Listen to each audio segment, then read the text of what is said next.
నంద్యాల ప్రతిష్టాత్మకంగా తీసుకున్న నేపథ్యంలో వైసీపీ ఏం చేయబోతోంది, తెలుగుదేశం ఆల్రెడీ ఒక స్కెచ్ తయారు చేసుకుంది కాబట్టి వైసీపీ స్కెచ్ ఎట్లా ఉందన్నటువంటి దాని మీద అందరికీ ఆసక్తి ఉంది.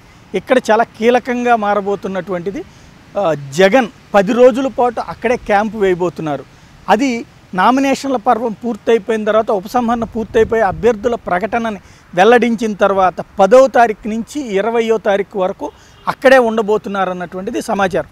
అందులో దాదాపుగా ప్రతి డివిజన్ని కూడా కలిసే విధంగా భారీగా ప్రచారం చేయబోతున్నారు. ప్రతి వీధి, ప్రతి రోడ్డుతో పాటుగా ప్రతి ప్రాంతాన్ని కూడా కవర్ చేస్తా ఆ ప్రాంతంలో అన్నిట్లో కూడా తిరిగే విధంగా రోడ్ మ్యాప్ను తయారు చేస్తున్నారు.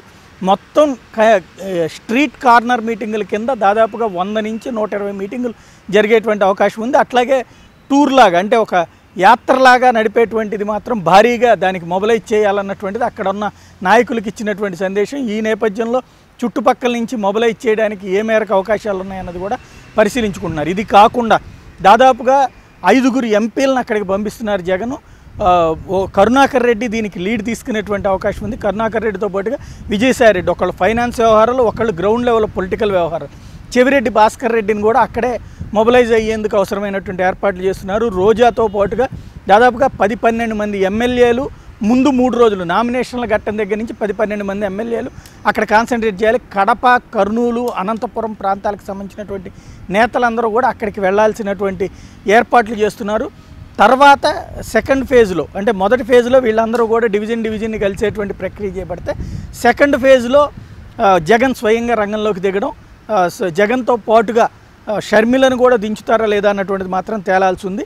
ఎందుకంటే కుటుంబపరమైనటువంటి అంశాలతో అఖిలప్రియ తెర మీదకు వస్తుంది కాబట్టి షర్మిలను కూడా అక్కడ ప్రచారం చేస్తే బాగుంటుంది అనేది ప్రస్తుతానికి జగన్కి పార్టీ నేతలు చేస్తున్నటువంటి సూచన. విజయమ్మ నేను షర్మిలని కూడా ఒకసారి తిప్పితే పర్టికులర్గా, ఎందుకంటే మొన్నటిదాకా కూడా సైలెంట్ అయిపోయినటువంటి వీళ్ళిద్దరూ కూడా మొన్న ప్లేనరీ సందర్భంగా తెర మీదకు వచ్చారు.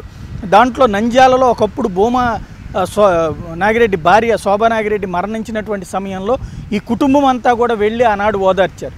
ఆ ఓదార్చిన తర్వాత వాళ్ళు పార్టీలో కొనసాగుతూ ఈ మధ్యనే తెలుగుదేశం పార్టీలోకి చేరారు. కాబట్టి ఈ సెంటిమెంట్ని గురించి ప్రస్తావించడానికి, నాడు మేమందరం వచ్చాము, ఆ రోజున కుటుంబాన్ని ఎంతగా ఆదుకున్నాం, మొన్నటిసారి వచ్చేటప్పుడు భూమావరణం సమయంలో తెలుగుదేశం వ్యవహరించినటువంటి తీరు చూశారు కదా అన్నటువంటి ప్రచారం చేయాలంటే కుటుంబంతోనే తెర మీదకి తీసుకురావాలన్నటువంటిది.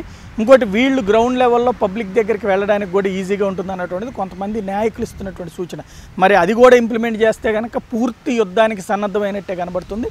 ఏం జరుగుతుంది అన్నటువంటిది మనం చూద్దాం. నిజాన్ని నిజంగా చెప్పడమే నిజమైన జర్నలిజం.